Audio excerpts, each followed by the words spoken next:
Your input, public, on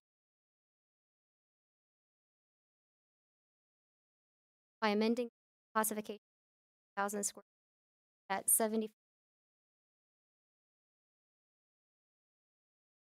over light commercial district, Highway 6, providing for the grant specific use authorized property offices of position except providing for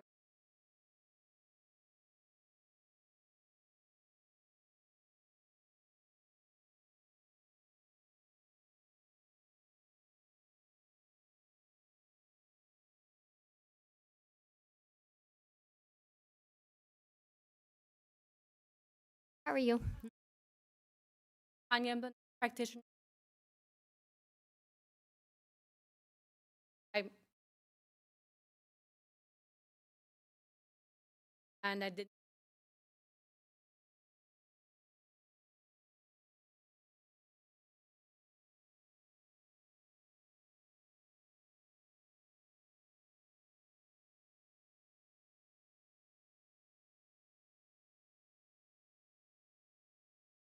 It's a family practice clinic.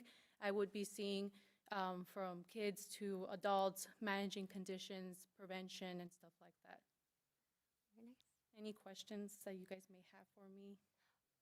We're not allowed to Okay. ask questions at this point, but if you're later on in the agenda, at that would be the Okay, okay. point where we can. But I don't know how to. Oh. no, you're okay. Thank you so much. All right, then, thank you.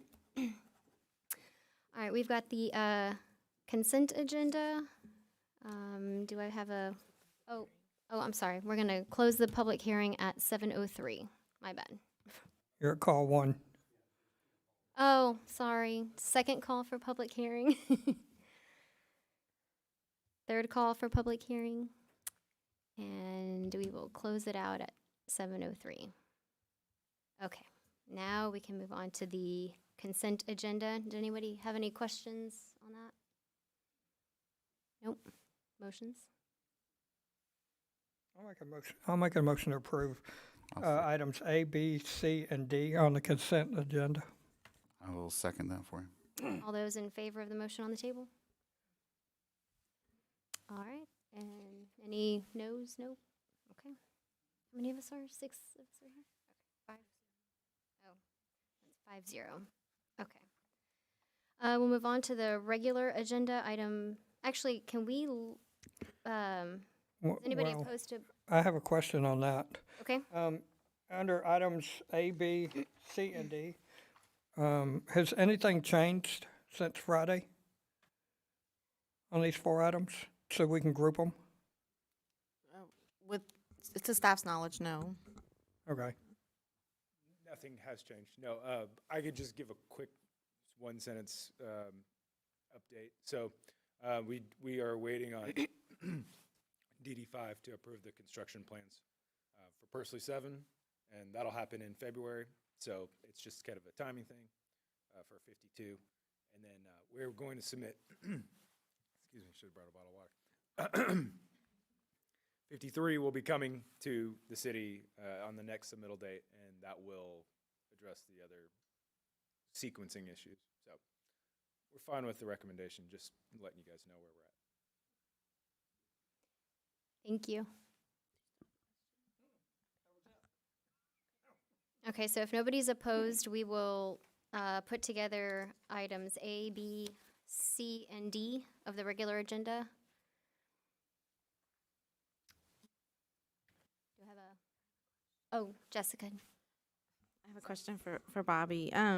So it's worded on here for a 30-day plat extension.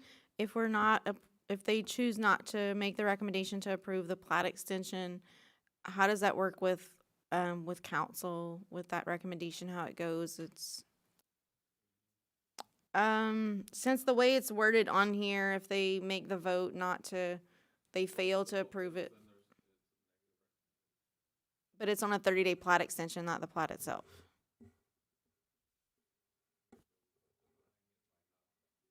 Okay, just.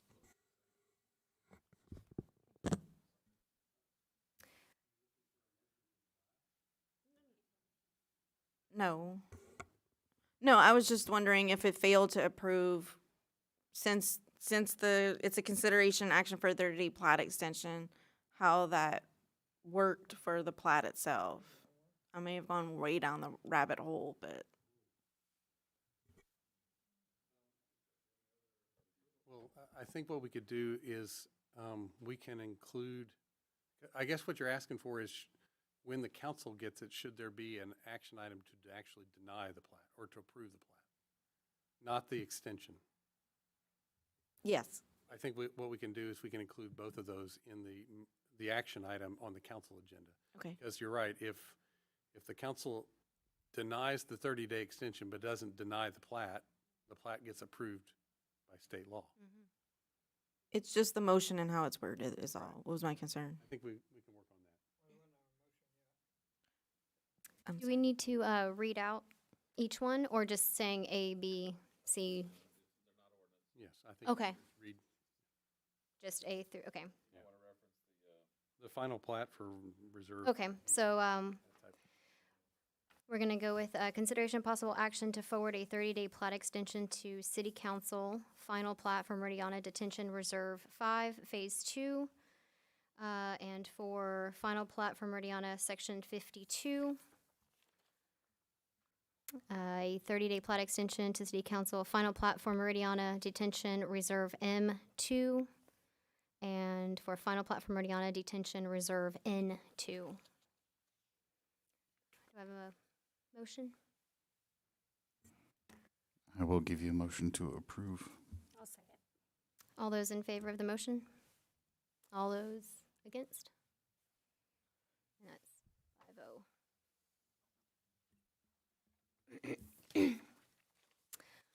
All right, we'll move on to E. Christy, would you read that for me? Thank you, ma'am.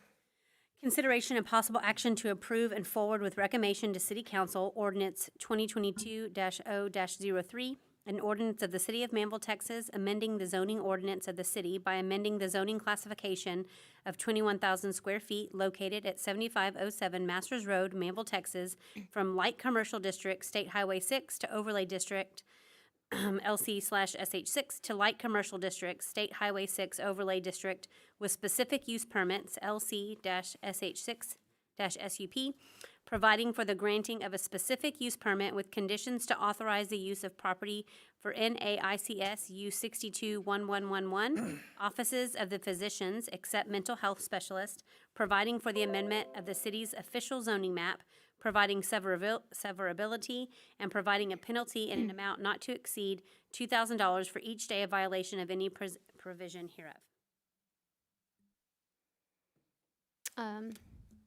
Jessica? So Quasi will be giving Okay. you a presentation, on the matter.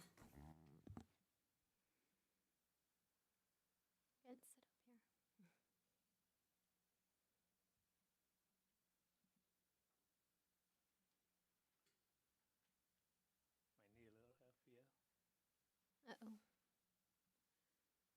Where's the tech guy?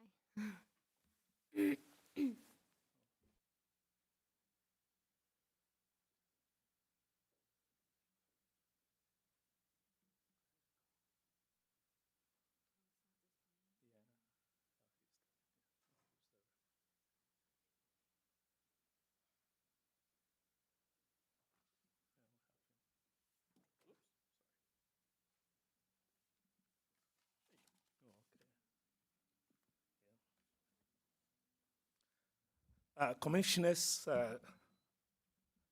Madam Chair and Commissioners, this is a special use permit that will allow a parcel of land of property to be used in a manner that deviates, from normally accepted activities in that area. And it also provides a means to develop certain uses on the property whilst ensuring that the use is compatible with adjacent property and consistent with the character of the neighborhood. This is a case of a special use permit to establish a medical office in a 21,000 square foot lot area addressed at 7507 Masters Road in a light commercial district State Highway 6 Overlay District to allow the use of property of the NAIC use number 62111 for a medical office.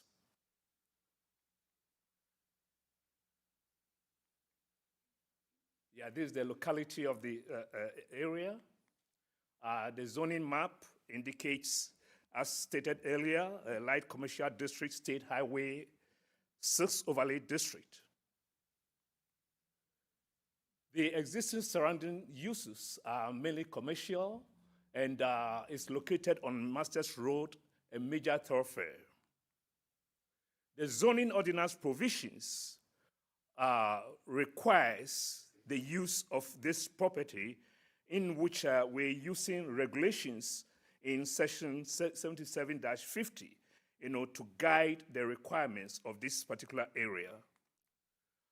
In our analysis, we look at the comprehensive plan, and we look at the zoning ordinance applicable for the area, and then we also looked at the State Highway 6 Overlay SH6 district, and then we look at possible issues with landscaping, access, and traffic. To enhance on this a little bit, we noticed that the application is consistent with the comprehensive plan because it helps in maintaining the rural character and the small town values whilst managing growth by benefiting its strategic location and encouraging a well-planned retail, commercial, residential, and development, and it reflects and enhances the small town quality of life as a small clinic. The other that we looked at was the zoning ordinance requirements, which regulates the hours of operation, views from outside, and accessibility. The State Highway 6 Overlay SH District, which actually manages the critical visual elements, and it helps to promote a future development that will showcase SH6 as a high-quality, mixed-use, multimodal transportation corridor. The application submitted by the applicant is not proposing any landscaping upgrades.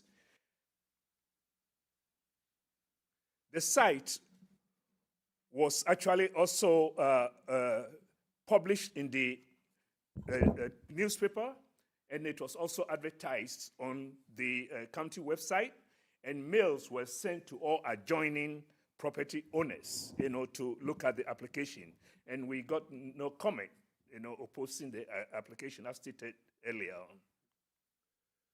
on. If the other issue that we looked at was mainly access and traffic, which we noticed that the site is in the commercial corridor. And also we noticed that the trip generation by a medical facility will not actually, it's very minimal and will not actually have any adverse impact on the area. In summary, the use of the medical office is not out of character. However, some site conditions such as parking of the parking lot are proposed for improvement. And staff recommends approval of the special use permit to the Planning, Development and Zoning Commission with the following conditions. 1, we want the parking lot to be improved with asphalt surface approved by the city engineer before a certificate of occupancy is issued. 2, to provide a straight parking space as according to the zoning ordinance before a certificate of occupancy is issued. 3, to comply with the aspects of the section 7751 of the subdivision ordinance, plan review, landscaping and building facade requirements in case there's a redevelopment. And also to comply with the same section in case for facade improvements, in case there's a redevelopment of the whole area. And finally, also to comply with the aspects of the overlay districts if there are substantial improvements on the whole site. And we notice also and propose that no new freestanding light fixtures shall be greater than 25 feet in height in the area. This is all that we have, and we recommend to the Planning Development Commission approval of the ordinance based on these conditions. Thank you, Quasi. Jessica, did you have something? Do y'all have any further questions based on the recommendation and the conditions as presented? There's one thing that we labeled out in those conditions, and this has to do with some of the predetermined conditions that are in here, how the SCPs work. So to take you back and give you some information, a while back, we did some amendments to the zoning ordinance, specifically with massage parlors. The Texas gosh, my brain just, occupations code, I went blank for a second. Texas occupations code basically says anything zoning wise or land use restriction that you put on massage parlors, you have to do the same thing in turn for the healthcare industry. So that's why we're going through the SCP process, because council made that decision. So there's 3 things that are in there that are just not really big items, but they're stipulations that are hard coded in the zoning ordinance, in addition to the 8 conditions that we have. And one of those is that the facility is only permitted to operate during the hours of 8 to 10 p.m. each day unless it's authorized by an approved SCP. All waiting and our lobby areas shall maintain an unobstructed view from the outside, and all doors shall remain unlocked and accessible during normal business hours. Those are all just normal things that are already put on businesses anyway. I don't believe that the applicants have any issue with the hours of operation have a question that's on in that. there. Yes, ma'am. Since they're like a medical facility, what if they, at some point, sorry, wanted to become like a 24-hour thing? I mean, I think that'd be beneficial personally, if, you need some stitches or a broken arm or something at, 10 o'clock at night. So that Is could that be. something they could, It could be something that could be put in the ordinance now as a condition that they have that allowance to do it, or at some later time, the ordinance could be amended in order to allow that. So if it got approved, it's going through the same process with the public hearing and such, but it would be to specifically. I mean, I don't know if they'd ever want to do that, but at least, The option's option, always yeah. on the Okay. table, yes. thank you. You're welcome. And I had a question for you, Jessica, too. Did, have they seen the recommendations? And do they have any objections to those stipulations? You're asking them.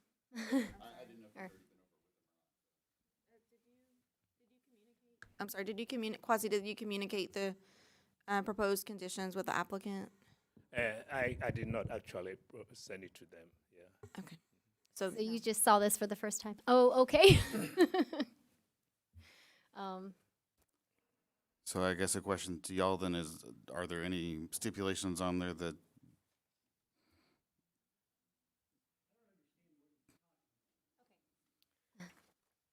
I can go The through conditions? that again if you'd like. So we have their conditions that are proposed is that the parking lot is going to be improved to an asphalt surface approved by the city engineer before a certificate of occupant is issued. Provide striped parking spaces per our parking section of the zoning ordinance before a certificate of occupancy is issued. The property is going to comply with landscaping and building facade requirements if there's a redevelopment or substantial improvement on site. Compliance with the overlay district requirements with redevelopment or substantial improvement. If there are any new light fixtures that are put on the site, that they're not greater than 25 feet. Any new outdoor lighting is designated that it doesn't spill over into abutting property and exceeding 3/10 of a foot candle when measured vertically, and that a clear path for emergency vehicles is maintained at all times. And then lastly, a request, A request for the use of internal space with no exterior modifications. Any interior modifications would require life safety reviews by fire marshal and building. So we have some things that are built in a lot for any development or redevelopment on the site. Staff made the recommendations about the parking lot and the striping because of the condition of the parking lot. There are no striped parking spaces currently out there, and the condition is currently, which looks like some not so great asphalt surface and a combination of some crushed concrete That's what I thought. that's out there. Typically, with a new parking lot or any sort of redevelopment, when we get that, the requirement is for concrete surface for that parking lot. But being as though there's some asphalt that's already in place, staff was making the recommendation for the asphalt surface and some striped parking spaces out there for the use.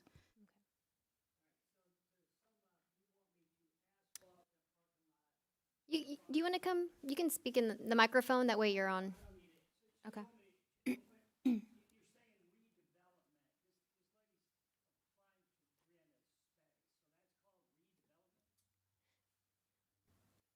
No, right? The redevelopment is regarding any landscaping or building facade requirements. If there's redevelopment or a substantial improvement, we know that there's no redevelopment or substantial improvement with this use. It's been put in, though, with the SUP.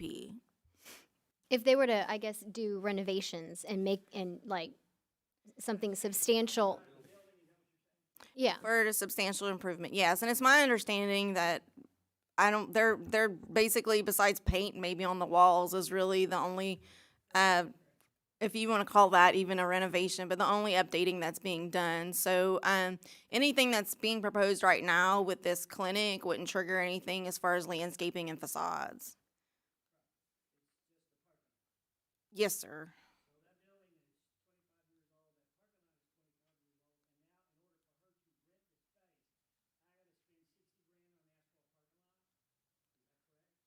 Well, conditions as they exist is that asphalt's in poor quality, and then it's a mixture with some crushed concrete that's out there with the drives and such.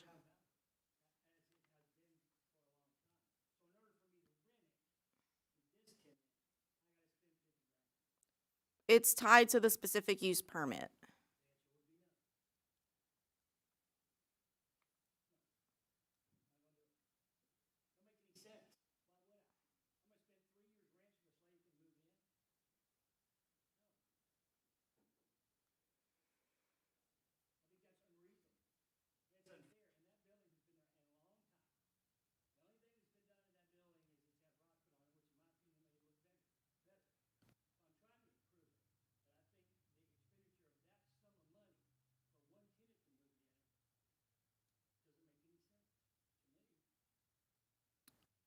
Well, as the application was filed and you signing as the owner, you're agreeing to the SCP. These are proposed conditions. These are proposed conditions that staff is providing. This body is making a recommendation on those conditions.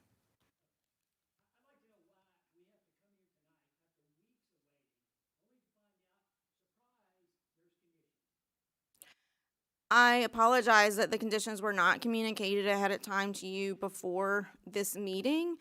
This whole time since the application's been filed, staff has been diligently pursuing to collect information and provide a qualified staff report to this body and then eventually to City Council. This is actually a very fast-moving specific use permit given the laws and restrictions given to us by the state on rezonings. We've basically got the application in, had about 2 weeks with it, and advertised it. That's about as quick as we can get according to state law.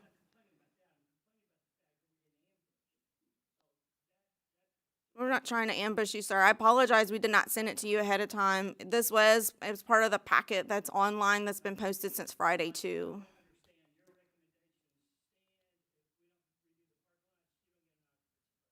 That's a recommendation for a condition. Specific use permits always have conditions on them. That's because we look at them on a case-by-case basis. I'm sorry.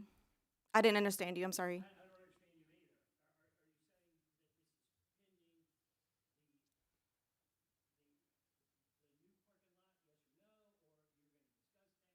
We're voting on an SUP, and we don't have the final say. It would be a recommendation to city council.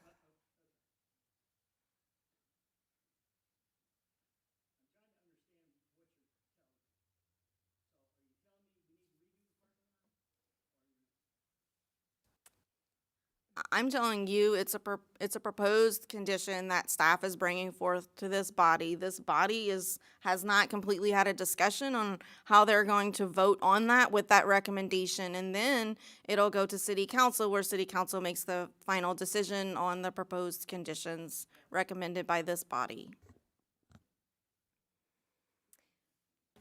Questions, comments, concerns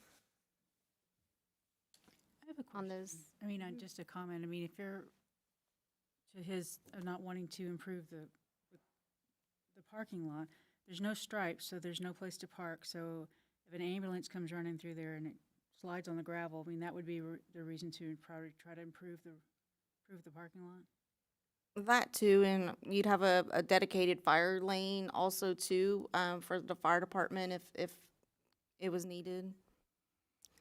I mean, I can see the striping as being important, but is there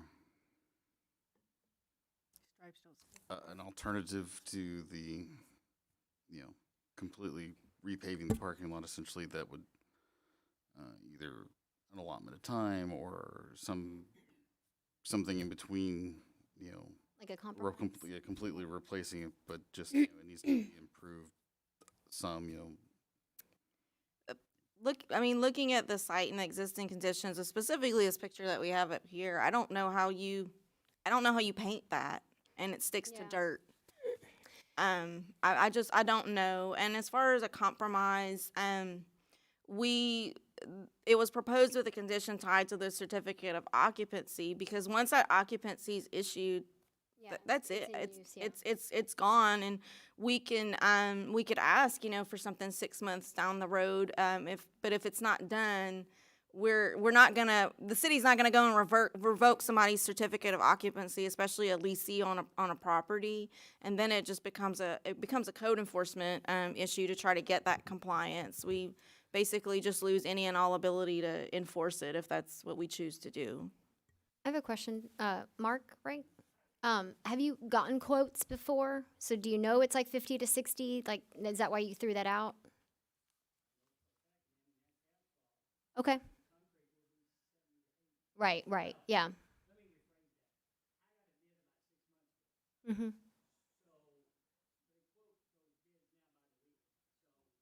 Right, yeah, I understand. Okay. No, I was just wondering, yeah, thank you.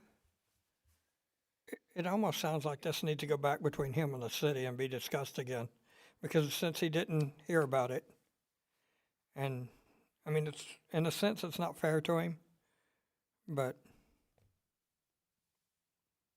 I do agree with having the parking lot, because I do know, have dealt enough with fire code over the years and parking and streets, and it's a big issue in liability.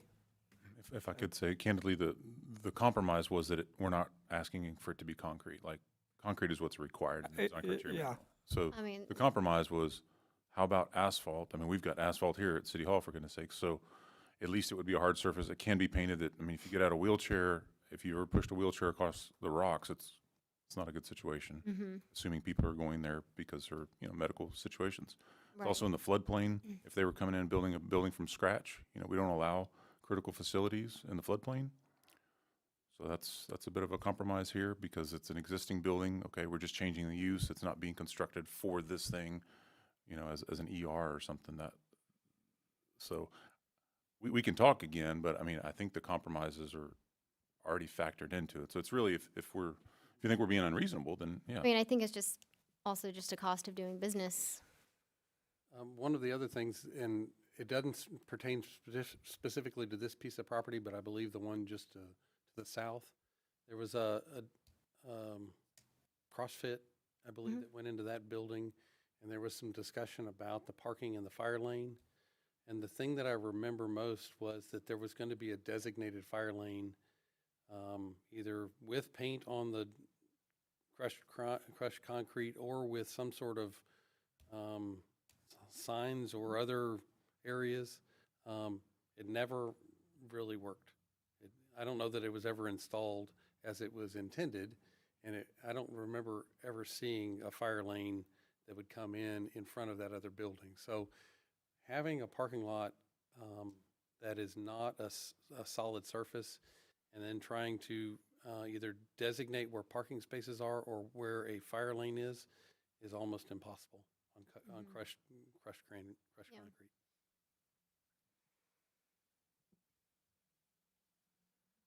Any more questions, comments,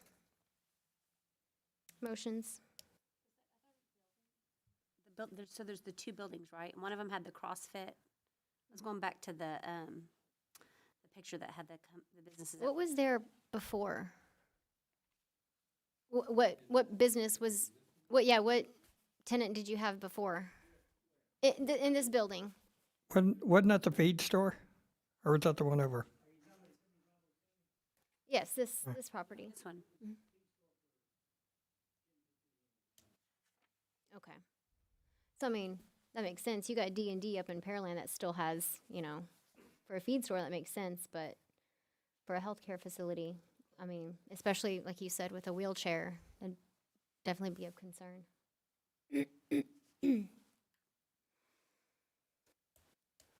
Well, do I have a motion or questions? Comments? Oh, did you? No? Oh. Oh, Ryan? Oh, no, that's okay.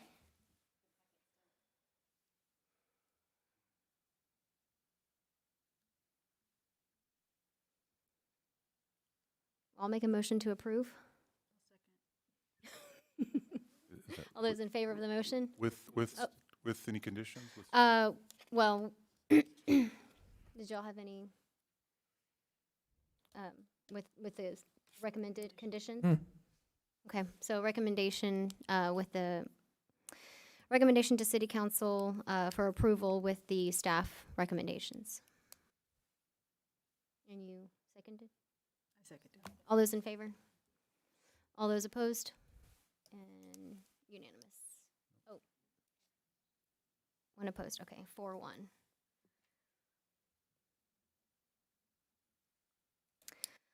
All right, item F, consideration possible action to direct staff to provide applicants written statements of the conditions for any conditional approvals and the reasons for disapproval of any plans or plats that were not approved per Texas Local Government Code 212.0091. Jessica? This is the same item that we had on your previous agenda for any plats or plans that are your final actions on giving staff the ability to continue writing those letters on your behalf. Mm-hmm. So we're voting on it again? Or? Oh, it's for each. It's gonna, yeah. Mm-hmm. And in this case, these were just Meridiana plats, so you aren't the final authority because since those are with city council. But each time, because if we were to have any items that failed, it's still giving staff. We put it on there just as a blanket thing that in case we do have something that fails to get approved, that we can go and do that. Or if we had any conditional approvals, we can go ahead and write that for you as the governing body. Thank you, Jessica. I'll make a motion to approve. Second. All those in favor? All those opposed? And it's unanimous. And I just need one more motion. Oh, come on. Second. All those in favor? All those opposed? And it's unanimous.